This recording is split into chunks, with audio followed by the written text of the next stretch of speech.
The Adventures of Huckleberry Finn by Mark Twain. Chapter 17. In about a minute, somebody spoke out of a window without putting his head out and says, "Be done, boys. Who's there?" I says, "It's me." "Who's me?" "George Jackson, sir." "What do you want?" "I don't want nothing, sir.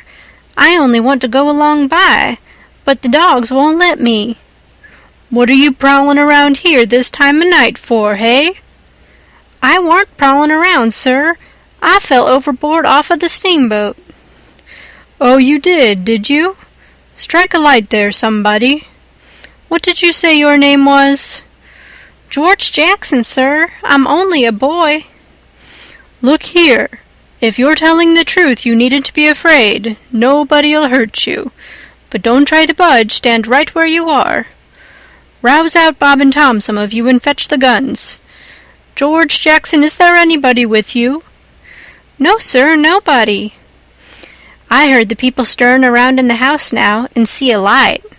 The man sung out, "Snatch that light away, Betsy, you old fool.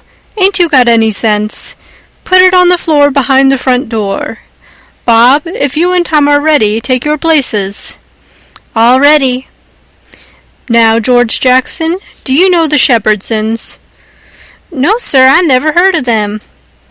"Well, that may be so, and it mayn't.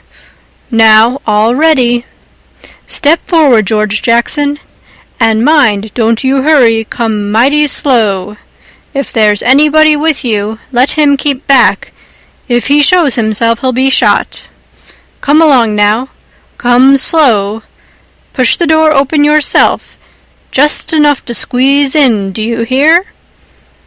I didn't hurry. I couldn't if I'd 'a' wanted to. I took one slow step at a time, and there weren't a sound, only I thought I could hear my heart. The dogs were as still as the humans, but they followed a little behind me. When I got to the 3 log doorsteps, I heard them unlocking and unbarring and unbolting. I put my hand on the door and pushed it a little more, till somebody said, "There, that's enough. Put your head in." I done it, but I judged they would take it off. The candle was on the floor, and there they all was looking at me, and me at them, for about a quarter of a minute. 3 big men with guns pointed at me, which made me wince, I tell you. The oldest gray and about 60, the other 2 30 or more, all of them fine and handsome, and the sweetest old gray-headed lady, and back of her 2 young women which I couldn't see right well. The old gentleman says, "There, I reckon it's all right. Come in." As soon as I was in, the old gentleman, he locked the door and barred it and bolted it, and told the young men to come in with their guns, and they all went in a big parlor that had a new rag carpet on the floor, and got together in a corner that was out of the range of the front windows. There weren't none on the side. They held the candle and took a good look at me, and all said, "Why, he ain't a Shepherdson. No, there ain't any Shepherdson about him." Then the old man said he hoped I wouldn't mind being searched for arms, because he didn't mean no harm by it. It was only to make sure. So he didn't pry into my pockets, but only felt outside with his hands, and said it was all right. He told me to make myself easy and at home, and tell all about myself. But the old lady says, "Why, bless you, Saul, the poor thing's as wet as he can be, and don't you reckon it may be he's hungry?" "True for you, Rachel, I forgot." So the old lady says, "Betsy," this was a nigger woman, "you fly around and get him something to eat as quick as you can, poor thing, and one of you girls go and wake up Buck and tell him, oh, here he is himself. Buck, take this little stranger and get the wet clothes off from him, and dress him up in some of yours that's dry." Buck looked about as old as me, 13 or 14 or along there, though he was a little bigger than me. He hadn't on anything but a shirt, and he was very frowsy-headed. He came in gaping and digging one fist into his eye, and he was dragging a gun along with the other one. He says, "Ain't they no Shepherdsons around?" They said no, 'twas a false alarm. Well, he says, if they'd a been some, I reckon I'd a got one. They all laughed, and Bob says, Why, Buck, they might have scalped us all, you've been so slow in comin'. Well, nobody come after me, and it ain't right I'm always kept down. I don't get no show. Never mind, Buck, my boy, says the old man. You'll have show enough, all in good time, don't you fret about that. Go along with you now, and do as your mother told you. When we got upstairs to his room, he got me a coarse shirt and a roundabout and pants of his, and I put them on. While I was at it, he asked me what my name was, but before I could tell him, he started to tell me about a blue jay and a young rabbit he had catched in the woods day before yesterday, and asked me where Moses was when the candle went out. I said I didn't know, I hadn't heard about it before, no way. Well, guess, he says. How am I going to guess, says I, when I never heard tell of it before? But you can guess, can't you? It's just as easy. Which candle? I says. Why, any candle, he says. I don't know where he was, says I. Where was he? Why, he was in the dark. That's where he was. Well, if you knowed where he was, what did you ask me for? Why, blame it, it's a riddle, don't you see? Say, how long are you going to stay here? You got to stay always. We can just have boomin' times. They don't have no school now. Do you own a dog? I've got a dog, and he'll go in the river and bring out chips that you throw in. Do you like to comb up Sundays and all that kind of foolishness? You bet I don't, but Ma, she makes me. Confound these old breeches. I reckon I'd better put 'em on, but I'd rather not, it's so warm. Are you all ready? All right. Come along, old hoss. Cold corn pone, cold corned beef, butter and buttermilk. That is what they had for me down there, and there ain't nothing better that ever I've come across yet. Buck and his ma and all of them smoked cob pipes, except the nigger woman, which was gone, and the two young women. They all smoked and talked, and I eat and talked. The young women had quilts around them, and their hair down their backs. They all asked me questions, and I told them how Pap and me and all the family was living on a little farm down at the bottom of Arkansas, and my sister Mary Ann run off and got married and never was heard of no more, and Bill went to hunt them, and he warn't heard of no more, and Tom and Mort died, and then there warn't nobody but just me and Pap left, and he was just trimmed down to nothing on account of his troubles. So when he died, I took what there was left, because the farm didn't belong to us, and started up the river, deck passage, and fell overboard, and that was how I come to be here. So they said I could have a home there as long as I wanted it. Then it was most daylight, and everybody went to bed. And I went to bed with Buck, and when I waked up in the morning, drat it all, I had forgot what my name was. So I laid there about an hour trying to think, and when Buck waked up, I says, Can you spell, Buck? Yes, he says. I bet you can't spell my name, says I. I bet you what, you dare I can, says he. All right, says I, go ahead. Georgejackson. There now, he says. Well, says I, you done it, but I didn't think you could. It ain't no slouch of a name to spell, right off without studying. I set it down private, because somebody might want me to spell it next, and so I wanted to be handy with it, and rattle it off like I was used to it. It was a mighty nice family, and a mighty nice house, too. I hadn't seen no house out in the country before that was so nice and had so much style. It didn't have an iron latch on the front door, nor a wooden one with a buckskin string, but a brass knob to turn, the same as houses in town. There weren't no bed in the parlor, nor a sign of a bed, but heaps of parlors in towns has beds in them. There was a big fireplace that was bricked on the bottom, and the bricks was kept clean and red by pouring water on them and scrubbing them with another brick. Sometimes they wash them over with red water paint they call Spanish brown, same as they do in town. They had big brass dog irons that could hold up a saw log. There was a clock on the middle of the mantelpiece, with a picture of a town painted on the bottom half of the glass front, and a round place in the middle of it for the sun, and you could see the pendulum swinging behind it. It was beautiful to hear that clock tick, and sometimes when one of these peddlers had been along and scoured her up and got her in good shape, she would start in and strike 150 before she got tuckered out. They wouldn't take any money for her. Well, there was a big outlandish parrot on each side of the clock, made out of something like chalk and painted up gaudy. By one of the parrots was a cat made of crockery, and a crockery dog by the other. When you pressed down on them, they squeaked, but didn't open their mouths nor look different nor interested. They squeaked through underneath. There was a couple of big wild turkey wing fans spread out behind those things.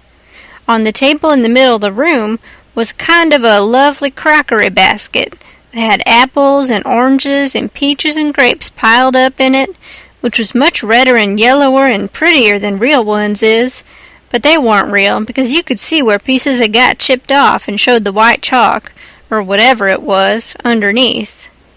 This table had a cover made out of beautiful oilcloth, with a red and blue spread eagle painted on it, and a painted border all round.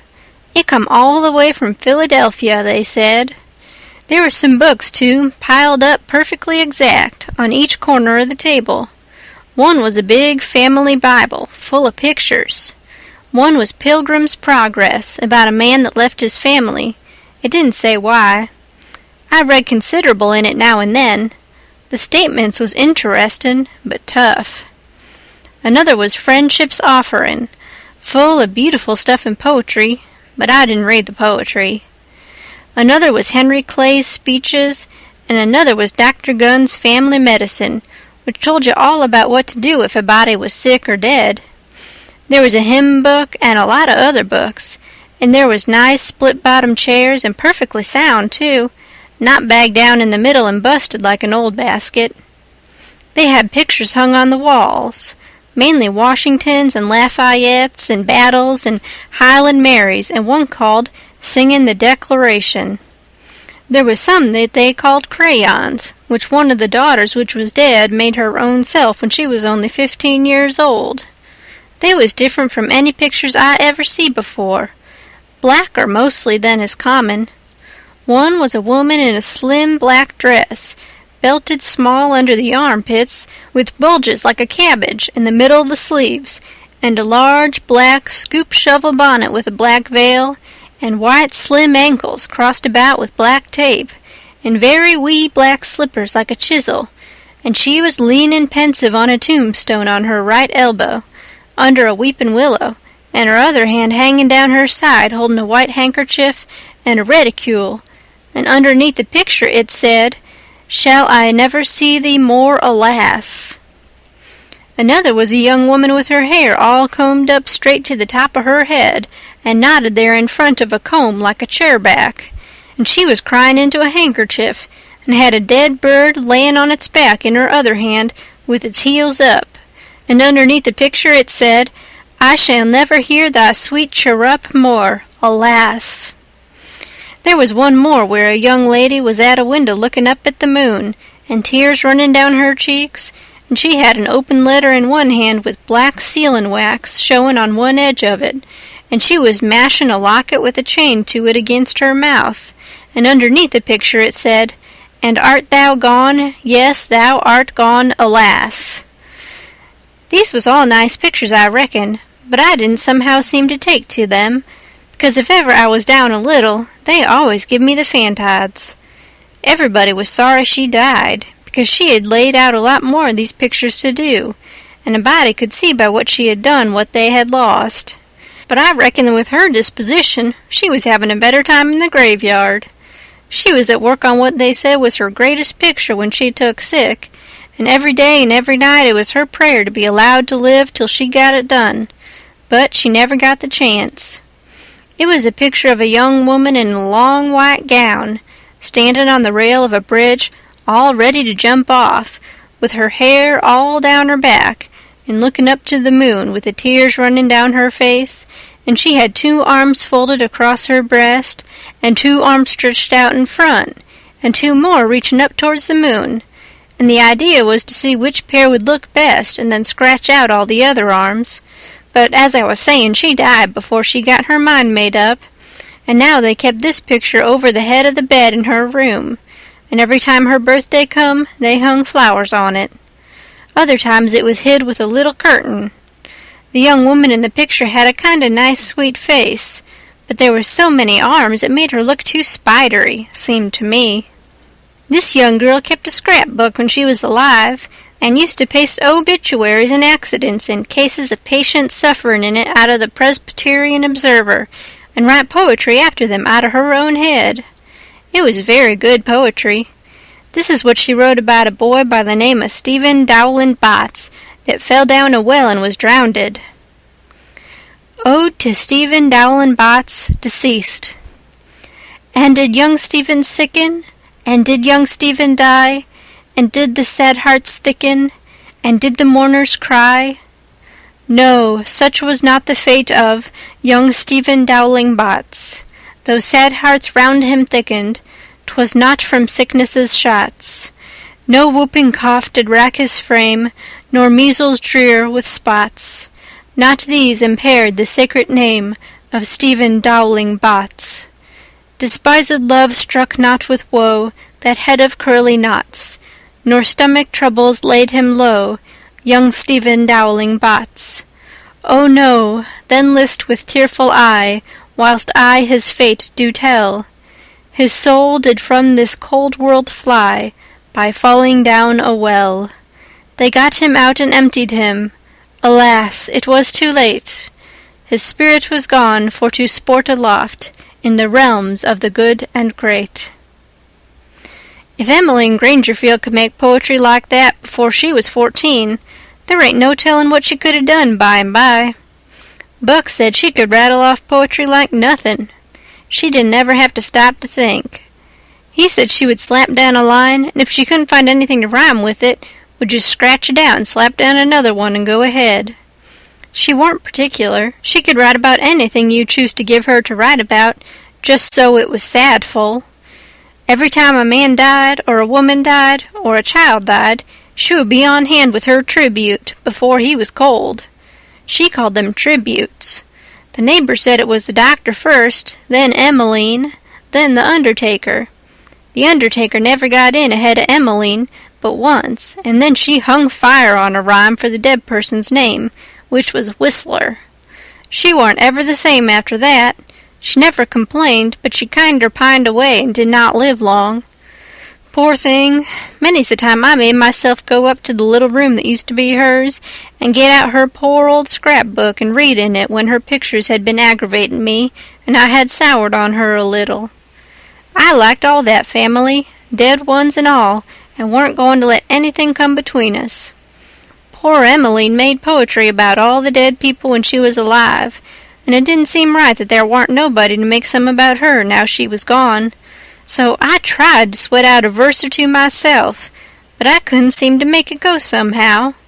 They kept Emmeline's room trim and nice, and all the things fixed in it just the way she liked to have them when she was alive, and nobody ever slept there. The old lady took care of the room herself, though there was plenty of niggers, and she sewed there a good deal and read her Bible there mostly.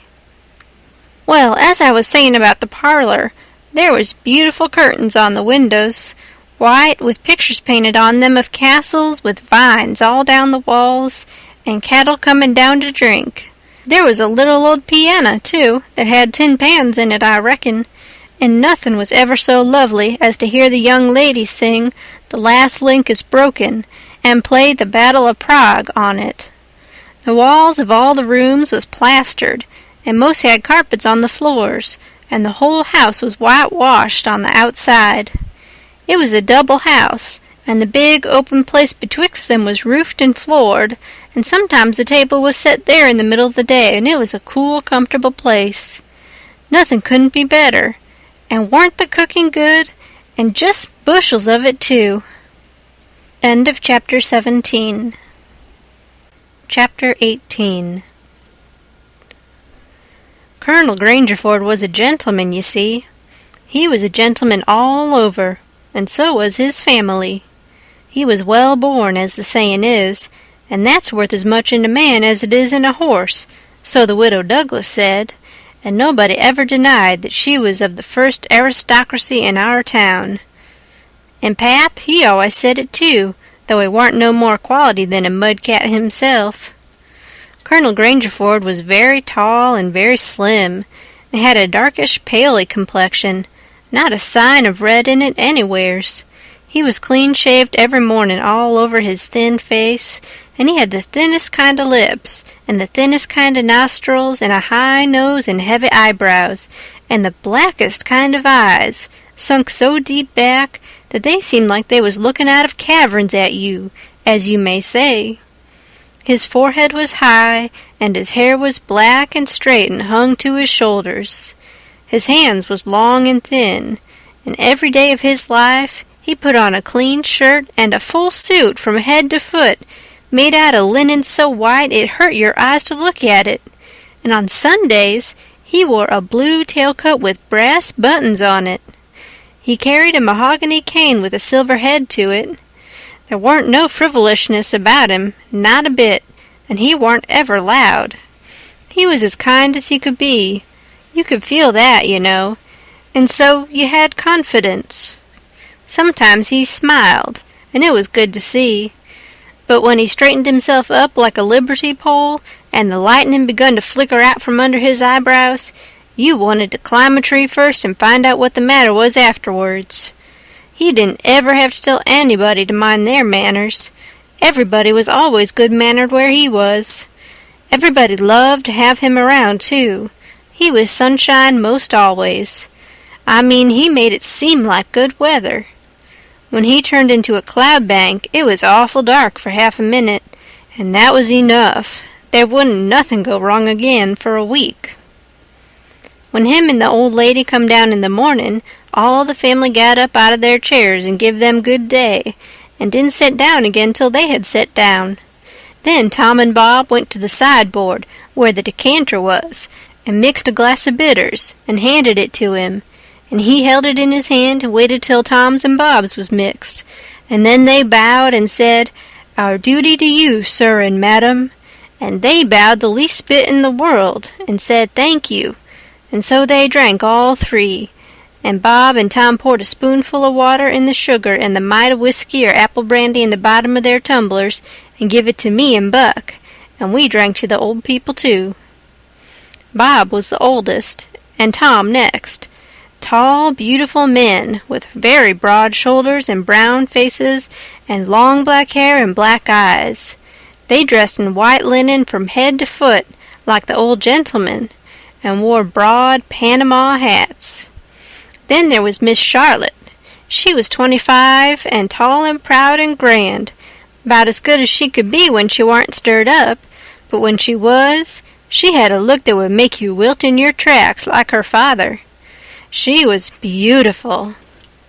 So was her sister, Miss Sophia, but it was a different kind. She was gentle and sweet like a dove, and she was only 20. Each person had their own nigger to wait on them, Buck, too. My nigger had a monstrous easy time because I warn't used to having anybody do anything for me, but Buck's was on the jump most of the time. This was all there was of the family now, but there used to be more.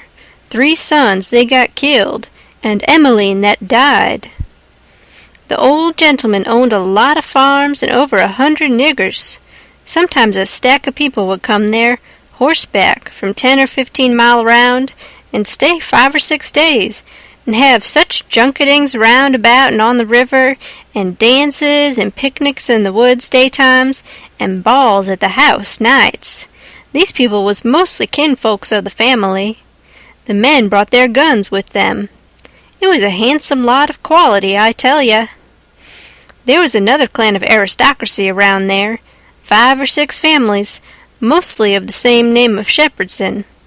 They was as high-toned and well-born and rich and grand as the tribe of Grangerfords. The Shepherdsons and Grangerfords used the same steamboat landing, which was about 2 miles above our house, So sometimes when I went up there with a lot of our folks, I used to see a lot of the Shepherdsons there on their fine horses. One day Buck and me was away out in the woods hunting, and heard a horse comin'. We was crossin' the road. Buck says, "Quick, jump for the woods." We done it, and then peeped down the woods through the leaves. Pretty soon a splendid young man come gallopin' down the road, settin' his horse easy and lookin' like a soldier. He had a gun across his pommel. I had seen him before. It was young Harney Shepherdson. I heard Buck's gun go off in my ear, and Harney's hat tumbled off from his head. He grabbed his gun and rode straight to the place where we was hid. But we didn't wait. We started through the woods on a run. The woods warn't thick, so I looked over my shoulder to dodge a bullet, and twice I see Harney cover Buck with his gun, and then he rode away the way he come. To get his hat, I reckon, but I couldn't see. We never stopped running till we got home. The old gentleman's eyes blazed a minute. 'Twas pleasure mainly, I judged. Then his face sort of smoothed down, and he says, kind of gentle, "I don't like shooting from behind a bush. Why didn't you step into the road, my boy?" "The Shepherdsons don't, father. They always take advantage." Miss Charlotte, she held her head up like a queen while Buck was telling his tale, and her nostrils spread and her eyes snapped. The two young men looked dark, but never said nothin'. Miss Sophia, she turned pale, but the color come back when she found the man warn't hurt. Soon as I could get Buck down by the corn cribs under the tree by ourselves, I says, "Did you want to kill him, Buck?" "Well, I bet I did." "What did he do to you?" "Him? He never done nothing to me." "Well, then, what did you want to kill him for?" "Why, nothing, only it's on account of the feud." "What's a feud?" "Why, where was you raised? Don't you know what a feud is?" "Never heard of it before. Tell me about it." "Well," says Buck, "a feud is this way. A man has a quarrel with another man and kills him. Then that other man's brother kills him. Then the other brothers on both sides goes for one another. Then the cousins chip in. And by, everybody's killed off and there ain't no more feud. But it's kind of slow and takes a long time." "Has this one been going on long, Buck?" "Well, I should reckon. It started 30 year ago, or summers along there. There was trouble about something, and then a lawsuit to settle it, and the suit went agin one of the men, so he up and shot the man that won the suit. Which he would naturally do, of course. Anybody would." "What was the trouble about, Buck? Land?" "I reckon maybe. I don't know." "Well, who done the shooting? Was it a Grangerford or a Shepherdson?" "Laws, how do I know? It was so long ago." "Don't anybody know?" "Oh, yes, Pa knows, I reckon, and some of the other old people, but they don't know now what the row was about in the first place." "Has there been many killed, Buck?" "Yes, right smart chance of funerals, but they don't always kill. Pa's got a few buckshot in him, but he don't mind it 'cause he don't weigh much anyway. Bob's been carved up some with a bowie, and Tom's been hurt once or twice." "Has anybody been killed this year, Buck?" "Yes, we got one and they got one. 'Bout 3 months ago, my cousin Bud, 14-year-old, was riding through the woods on the other side of the river and didn't have no weapon with him, which was blame foolishness, and in a lonesome place he hears a horse a-comin' behind him, and sees old Baldy Shepherdson a-linkin' after him with his gun in his hand and his white hair a-flyin' in the wind. Instead of jumping off and taking to the bush, Bud 'lowed he could outrun him, so they had it nip and tuck for 5 mile or more, the old man a-gainin' all the time. So at last Bud seen it warn't any use, so he stopped and faced around so as to have the bullet holes in front, you know. And the old man, he rode up and shot him down. But he didn't get much chance to enjoy his luck, for inside of a week our folks laid him out." "I reckon that old man was a coward, Buck." "I reckon he warn't a coward. Not by a blame sight. There ain't a coward amongst them Shepherdsons, not a one. And there ain't no cowards amongst the Grangerfords either. Why, that old man kept up his end in a fight one day for half an hour against 3 Grangerfords, and come out winner. That was all a horseback. He lit off his horse and got behind a little woodpile and kept his horse before him to stop the bullets. But the Grangerfords stayed on their horses and capered around the old man and peppered away at him, and he peppered away at them. Him and his horse both went home pretty leaky and crippled, but the Grangerfords had to be fetched home, and one of 'em was dead, and another died the next day. No, sir, if a body's out hunting for cowards, he don't want to fool away any time amongst them Shepherdsons, because they don't breed any of that kind. Next Sunday we all went to church, about 3 mile, everybody a horseback. The men took their guns along, and so did Buck, and kept them between their knees or stood them handy against the wall. The Shepherdsons done the same. It was pretty ornery preachin', all about brotherly love and such like tiresomeness, but everybody said it was a good sermon, and they all talked it over going home, and had such a powerful lot to say about faith and good works and free grace and pre-foreordination and I don't know what all, that it did seem to me to be one of the roughest Sundays I had run across yet. About an hour after dinner, everybody was dozing around, some in their chairs and some in their rooms, and it got to be pretty dull. Buck and a dog was stretched out on the grass in the sun, sound asleep. I went up to our room and judged I would take a nap myself. I found that sweet Miss Sophia standing in her door, which was next to ours, and she took me in her room and shut the door very soft, and asked me if I liked her, and I said I did, and she asked me if I would do something for her and not tell anybody, and I said I would. Then she said she'd forgot her Testament, and left it in the seat at church between 2 other books, and would I slip out quiet and go there and fetch it to her, and not say nothing to nobody? I said I would, so I slid out and slipped off up the road, and there warn't anybody at the church except maybe a hog or 2, for there warn't any lock on the door, and hogs likes a punchin' floor in summertime because it's cool. If you notice, most folks don't go to church only when they've got to, but a hog is different. Says I to myself, something's up. It ain't natural for a girl to be in such a sweat about a Testament. So I give it a shake, and out drops a little piece of paper with 2:30 wrote on it with a pencil. I ransacked it, but couldn't find anything else. I couldn't make anything out of that, so I put the paper in the book again, and when I got home and upstairs, there was Miss Sophia in her door waiting for me. She pulled me in and shut the door. Then she looked in the Testament till she found the paper, and as soon as she read it she looked glad. And before a body could think, she grabbed me and give me a squeeze and said I was the best boy in the world, and not to tell anybody. She was mighty red in the face for a minute, and her eyes lighted up, and it made her powerful pretty. I was a good deal astonished, but when I got my breath I asked her what the paper was about, and she asked me if I had read it, and I said no, and she asked me if I could read writin', and I told her no, only coarse hand, and then she said the paper warn't anything but a bookmark to keep her a place, and I might go and play now. I went off down to the river, studying over this thing, and pretty soon I noticed that my nigger was following along behind. When we was out of sight of the house, he looked back and around a second, and then comes a-running and says, "Marse George, if you'll come down into the swamp, I'll show you a whole stack of water moccasins." Thinks I, that's mighty curious. He said that yesterday. He ought ter know a body don't love water moccasins enough to go round hunting for them. What is he up to, anyway? So I says, all right, trot ahead. I followed a half-mile.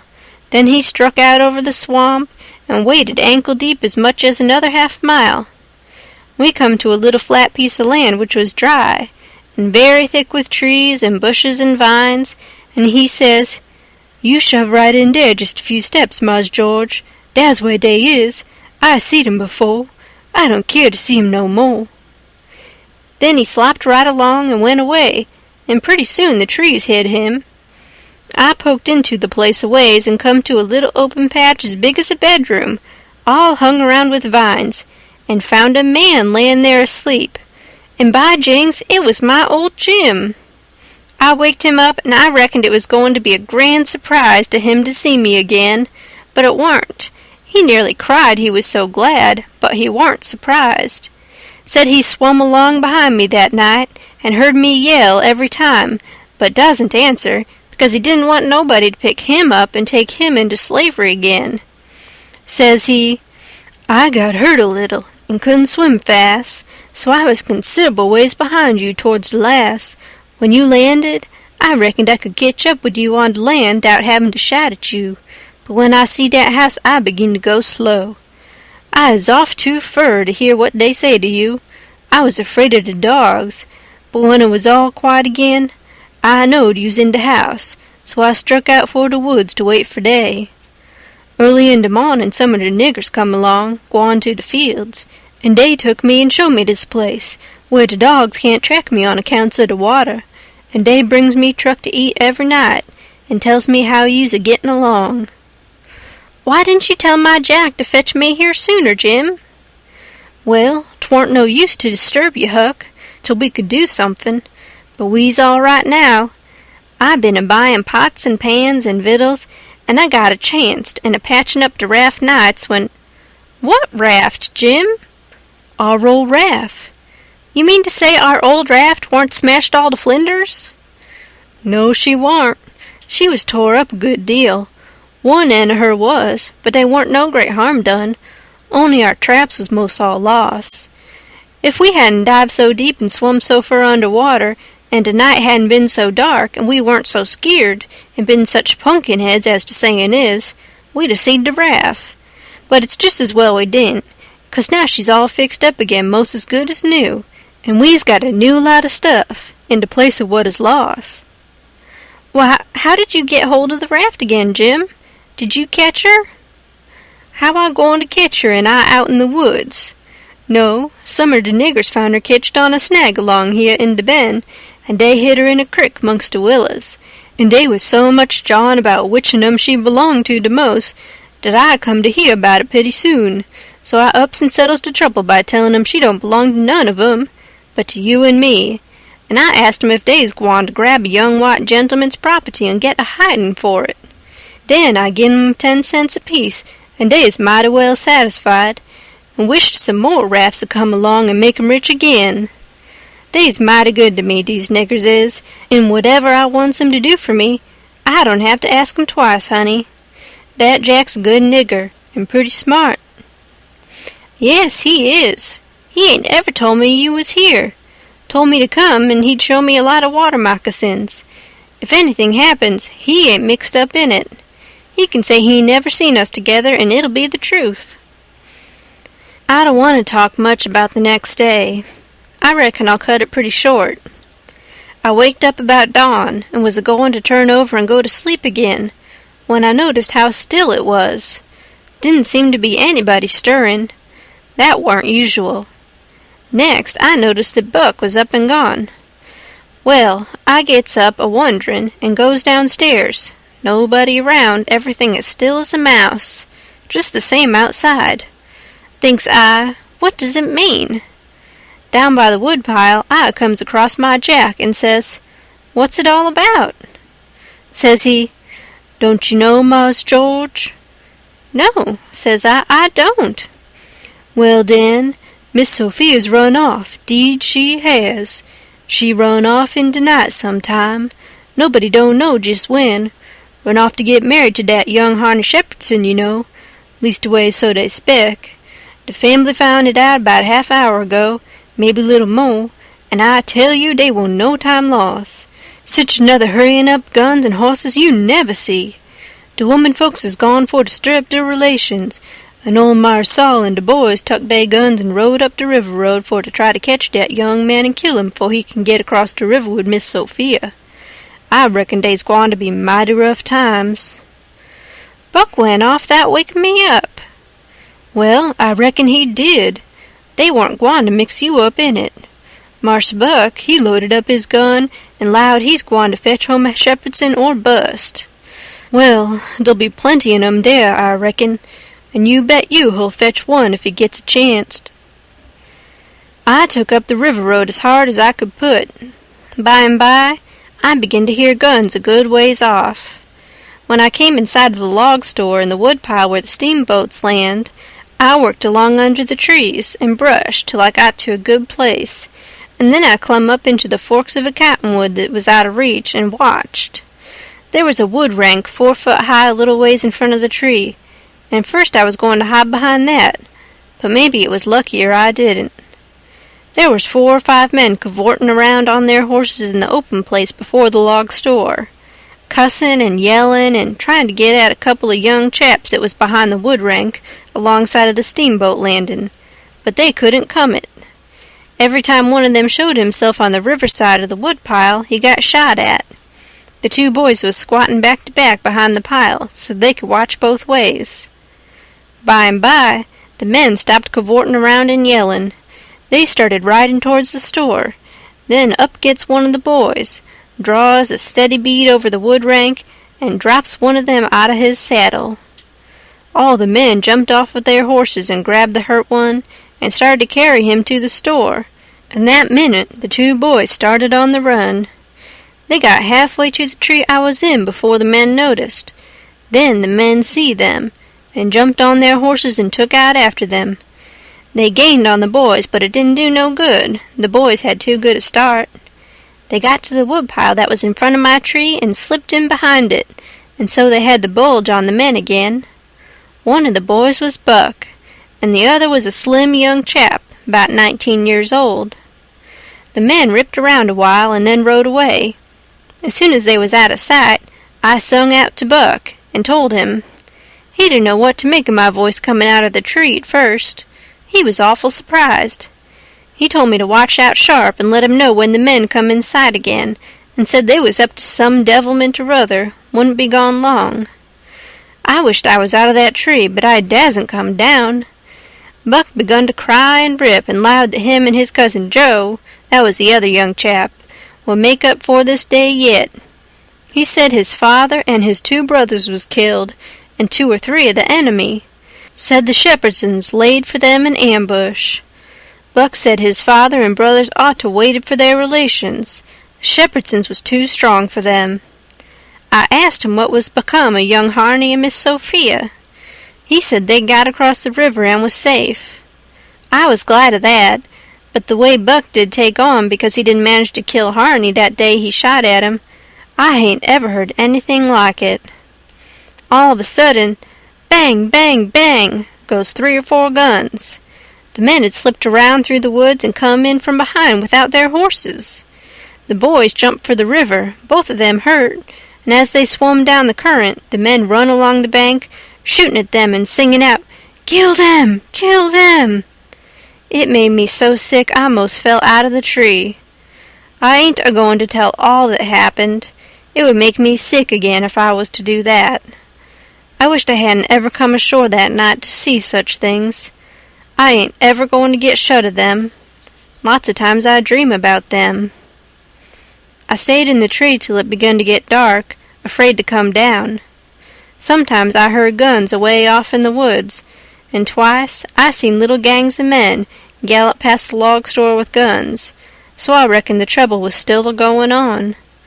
I was mighty downhearted, so I made up my mind I wouldn't ever go near that house again, because I reckoned I was to blame somehow. I judged that that piece of paper meant that Miss Sophia was to meet Harney somewheres at 2:30 and run off, and I judged I ought to told her father about that paper and the curious way she acted, and then maybe he would 'a locked her up and this awful mess wouldn't ever happened. When I got down out of the tree, I crept along down the river bank a piece and found the 2 bodies laying in the edge of the water, and tugged at them till I got them ashore. Then I covered up their faces and got away as quick as I could. I cried a little when I was covering up Buck's face, for he was mighty good to me. It was just dark now. I never went near the house, but struck through the woods and made for the swamp. Jim warn't on his island, so I tramped off in a hurry for the crick and crowded through the willows, red hot to jump aboard and get out of that awful country. The raft was gone. My souls, but I was scared. I couldn't get my breath for most a minute. Then I raised a yell. A voice not 25 foot from me says, "Good land, is that you, honey? Don't make no noise." It was Jim's voice. Nothing ever sounded so good before. I run along the bank a piece and got aboard, and Jim, he grabbed me and hugged me, he was so glad to see me. He says, "Laws bless you, child. I was right down sure you's dead again. Jack's been here. He said he reckons you's been shot 'cause you didn't come home no more. So I was just this minute a-starting to raft down towards the mouth of the crick, so's to be all ready for to shove out and leave, soon as Jack comes again and tells me for certain you is dead. Lawsy, I is mighty glad to get you back again, honey." I says, "All right, that's mighty good. They won't find me, and they'll think I've been killed and floated down the river. There's something up there that'll help them think so. So don't you lose no time, Jim, but just shove off for the big water as fast as ever you can." I never felt easy till the raft was 2 miles below there and out in the middle of the Mississippi. Then we hung up our signal lantern and judged that we was free and safe once more. I hadn't had a bite to eat since yesterday, so Jim, he got out some corn dodgers and buttermilk and pork and cabbage and greens. There ain't nothing in the world so good when it's cooked right, and whilst I eat my supper we talked and had a good time. I was powerful glad to get away from the feuds, and so was Jim to get away from the swamp. We said there warn't no home like a raft after all. Other places do seem so cramped up and smothery, but a raft don't. You feel mighty free and easy and comfortable on a raft. End of chapter 18. Chapter 19. 2 or 3 days and nights went by. I reckon I might say they swum by. They slid along, so quiet and smooth and lovely. Here's the way we put in the time. It was a monstrous big river down there, sometimes 1.5 miles wide.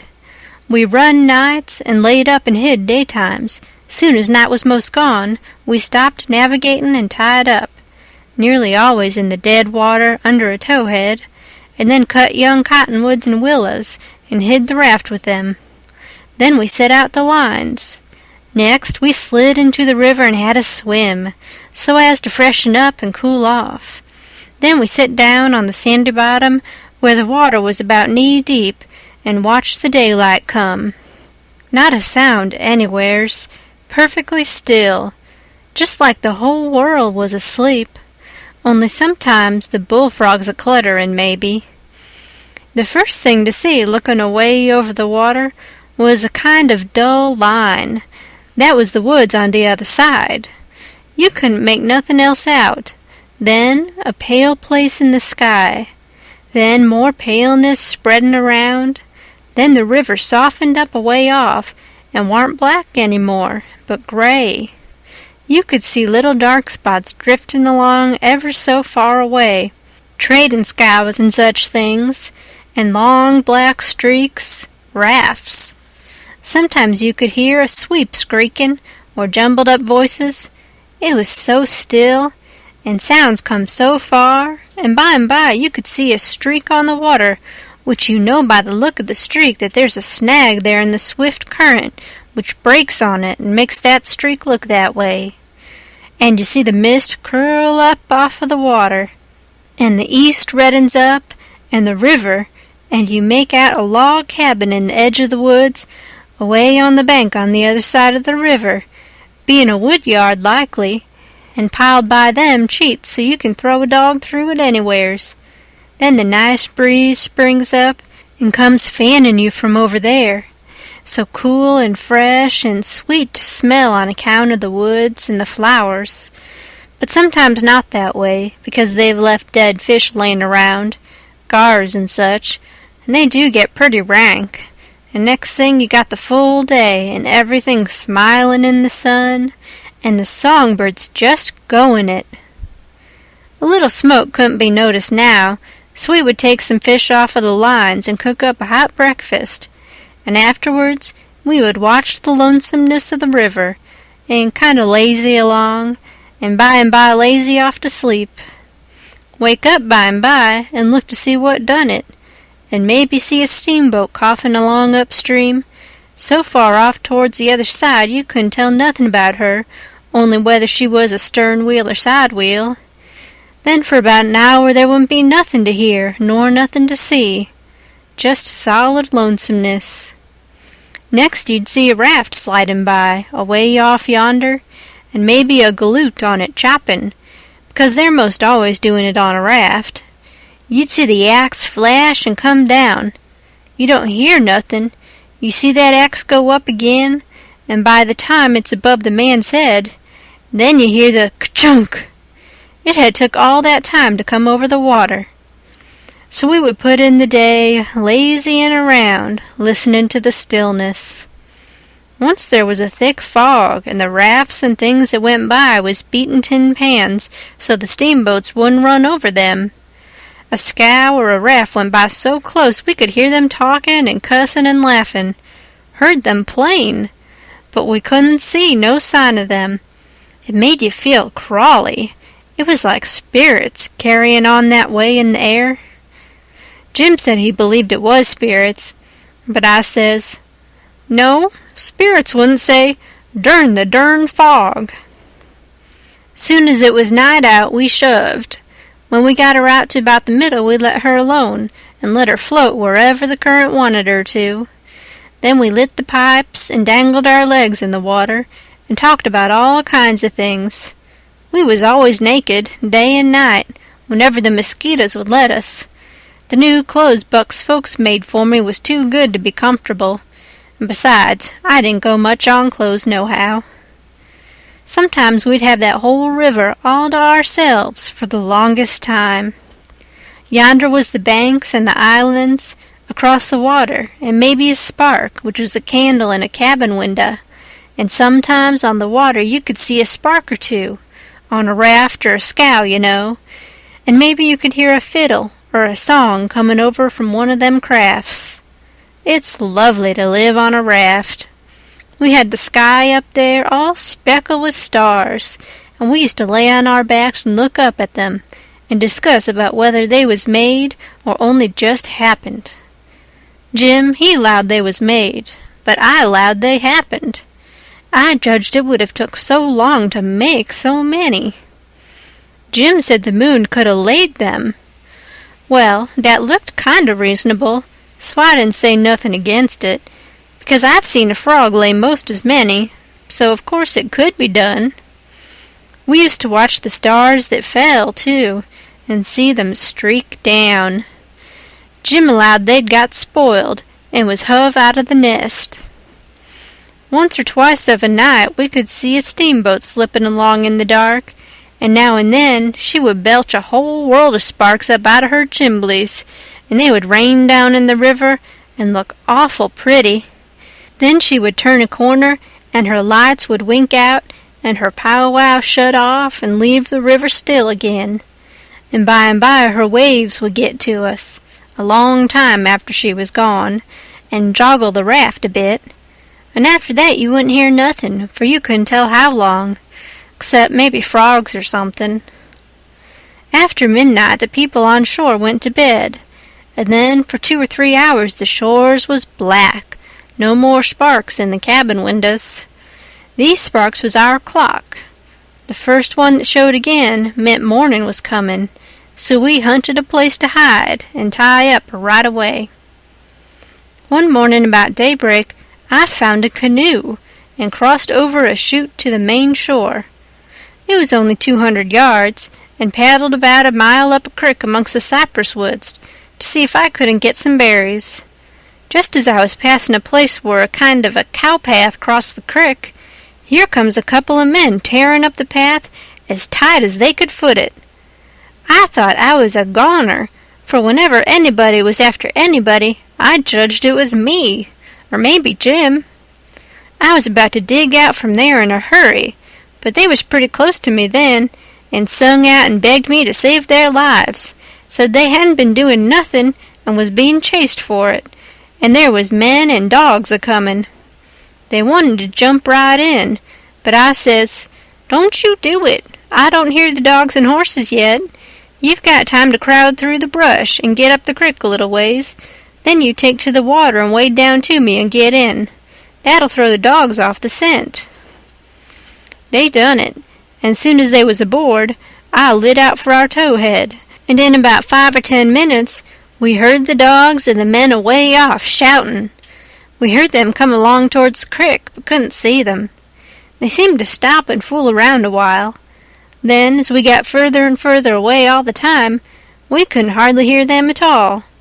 And by the time we had left a mile of woods behind us and struck the river, everything was quiet, and we paddled over to the towhead and hid in the cottonwoods and was safe. One of these fellows was about 70 or upwards, and had a bald head and very gray whiskers. He had an old, battered-up slouch hat on, and a greasy blue woolen shirt, and ragged old blue jeans breeches stuffed into his boot tops, and home-knit glasses. No, he only had one. He had an old, long-tailed, blue jeans coat with slick brass buttons flung over his arm, and both of them had big, fat, ratty-looking carpet bags. The other fellow was about 30, and dressed about as ornery. After breakfast we all laid off and talked, and the first thing that come out was that these chaps didn't know one another. "What got you into trouble?" says the bald head to the other chap. "Well, I'd been selling an article to take the tartar off the teeth, and it does take it off, too, and generally the enamel along with it. But I stayed about one night longer than I ought to, and was just in the act of sliding out when I ran across you on the trail this side of town, and you told me they were coming, and begged me to help you to get off. So I told you I was expecting trouble myself, and would scatter out with you. That's the whole yarn. What's yourn?" "Well, I'd been a-running a little temperance revival there about a week, and was the pet of the women folks, big and little, for I was making it mighty warm for the rummies, I tell you, and taking as much as $5 or $6 a night, 10 cents a head, children and niggers free, and business a-growing all the time, when somehow or another a little report got around last night that I had a way of putting in my time with a private jug on the sly. A nigger rousted me out this morning and told me the people was gathering on the quiet with their dogs and horses, and they'd be along pretty soon and give me about half an hour's start, and then run me down if they could, and if they got me they'd tar and feather me and ride me on the rail sure. I didn't wait for no breakfast, I warn't hungry." "Old man," said the young one, "I reckon we might double-team it together. What do you think?" "I ain't undisposed. What's your line, mainly?" "You're a printer by trade. Do a little in patent medicines. Theater actor. Tragedy, you know. Take a turn to mesmerism and phrenology when there's a chance. Teach singing geography school for a change. Sling a lecture sometimes. Oh, I do lots of things. Most anything that comes handy, so it ain't work. What's your lay?" "I've done considerable in the doctoring way in my time. Laying on of hands is my best holt, for cancer and paralysis and such things, and I can tell a fortune pretty good when I've got somebody along to find out the facts for me. Preaching's my line, too, and working camp meetings and missionarying around." Nobody never said anything for a while, when the young man huv a sigh and says, "Alas!" "What are you lassing about?" says the bald head. "To think I should have lived to be leading such a life, and be degraded down into such company." And he begun to wipe the corner of his eye with a rag. "Durn your skin, ain't the company good enough for you?" says the bald head, pretty pert and uppish. "Yes, it is good enough for me. It's as good as I deserve, for who fetched me so low when I was so high? I did myself. I don't blame you, gentlemen. Far from it. I don't blame anybody. I deserve it all. Let the cold world do its worst. One thing I know, there's a grave somewhere for me.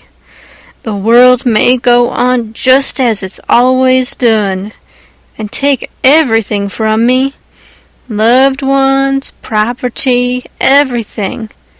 But it can't take that.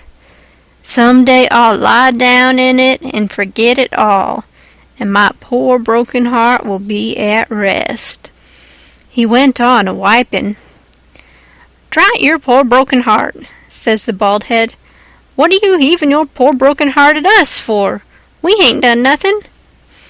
"No, I know you haven't. I ain't blaming you, gentlemen. I brought myself down. Yes, I did it myself. It's right I should suffer. Perfectly right. I don't make any moan." "Brought you down from where? Where was you brought down from?" You would not believe me. The world never believes. Let it pass. 'Tis no matter. The secret of my birth—" "The secret of your birth? Do you mean to say—" "Gentlemen," says the young man, very solemn, "I will reveal it to you, for I feel I may have confidence in you. By rights, I am a duke." Jim's eyes bugged out when he heard that, and I reckon mine did too. Then the bald head says, "No, you can't mean it." "Yes, my great-grandfather, eldest son of the Duke of Bridgewater, fled to this country about the end of the last century to breathe the pure air of freedom. Married here and died, leaving a son, his own father dying about the same time. The second son of the late Duke seized the titles and estates. The infant real Duke was ignored. I am the lineal descendant of that infant. I am the rightful Duke of Bridgewater, and here am I, forlorn, torn from my high estate, hunted of men, despised by the cold world, ragged, worn, heartbroken, and degraded to the companionship of felons on a raft." Jim pitied him ever so much, and so did I.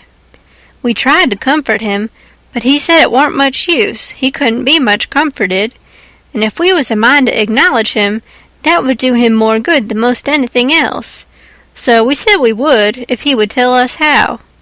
He said we ought to bow when we spoke to him, and say, "Your Grace," or "My Lord," or "Your Lordship," and he wouldn't mind if we called him plain Bridgewater, which he said was a title anyway, and not a name, and one of us ought to wait on him at dinner and do any little thing for him he wanted done.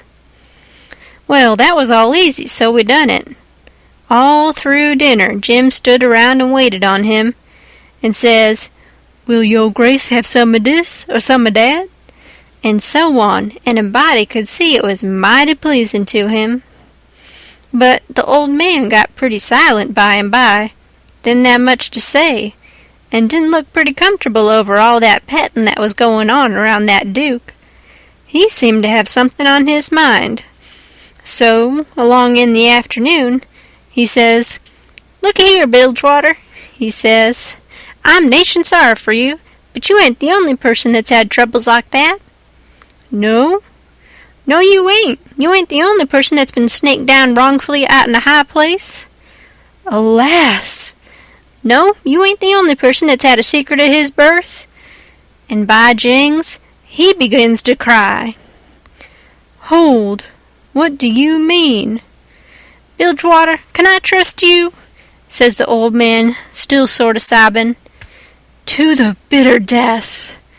He took the old man by the hand and squeezed it, and says, "That secret of your being, speak."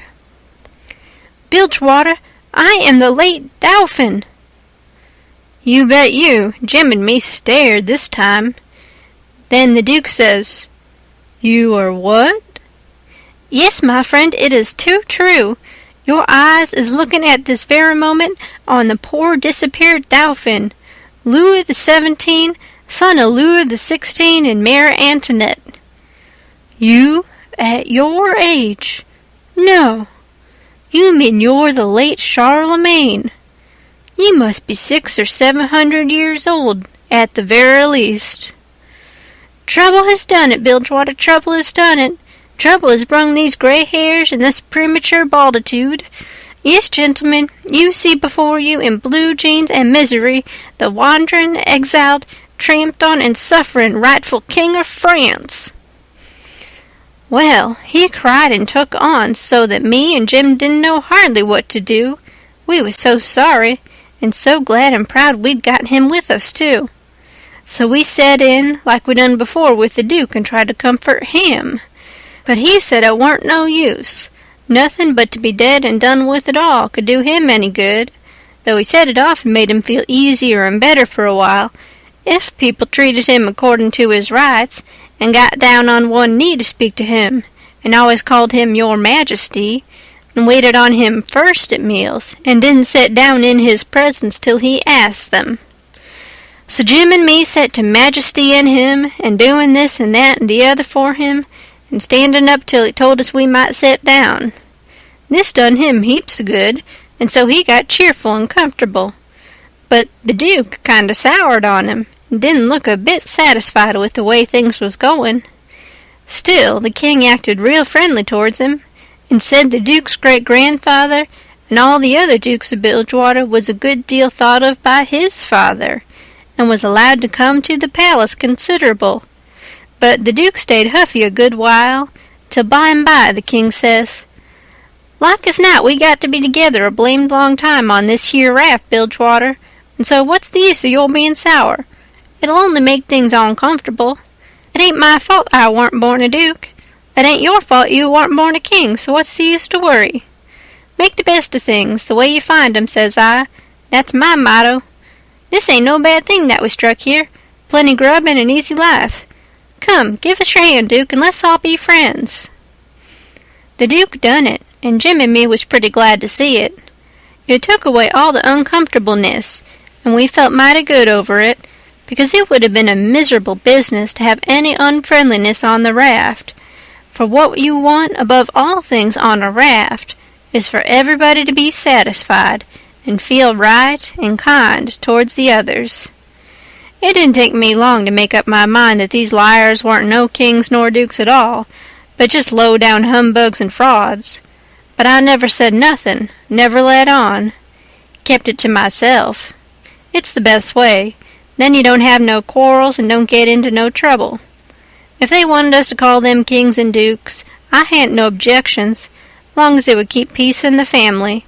And it warn't no use to tell Jim, so I didn't tell him.